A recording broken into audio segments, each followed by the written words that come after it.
Thank you, Pete. I've enjoyed talking to you. Thank you very much. Bye. Thank you, Mr. Bellani.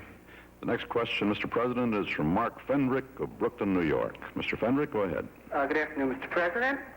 What I'd like to ask is in relationship to the attempts for returning to a normal relationship with Cuba.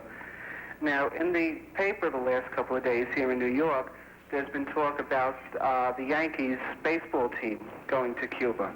Do you think that this is a possibility in the near future? And do you think that normal relations to Cuba are possible within, again, the near future? Well, there are varying degrees of relationships with Cuba. As you know, we have had some discussions with them in the past, for instance, on the anti-hijacking agreement, which expires this spring. And we now have no visitation rights by American citizens to go to Vietnam, to North Korea, to Cuba, one or two other nations. We do have a procedure already in effect whereby a limited number of Americans can go into Cuba without using a passport because of prior agreement with the Cuban government. I would like to do what I can to ease tensions with Cuba. It's only 90 miles, as you know, from the Florida coast, and I don't know yet what we will do.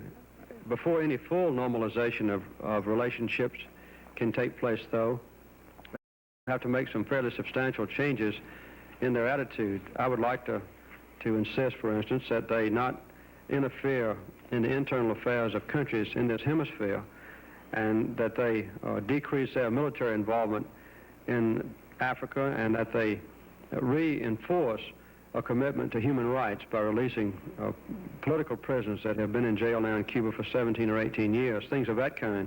But I think before we can reach that point, we'll have to have discussions with them, and I do to see discussions initiated with Cuba quite early on reestablishing the anti-hijacking agreement, arriving at a fishing agreement between us and Cuba, since our 200-mile limits do overlap between Florida and Cuba.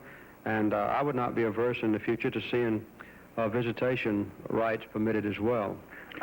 In relationship, though, to the Yankees playing an exhibition game there, I've noticed that Secretary Vance has back this idea. Do you think that that's a possibility?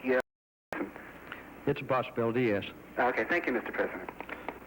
Mr. President, may I ask, it seemed that Secretary Vance indicated just the last day or so that there would be no preconditions in discussions with Cuba. Are you now saying that there will be?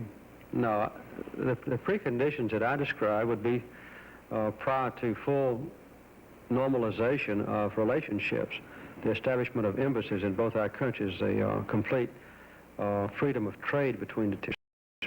But you couldn't possibly arrive at a solution to some of those questions without discussions. So we will begin discussions with Cuba if they approve the idea fairly shortly on the items that I've described. Increased visitation of Americans to and from Cuba,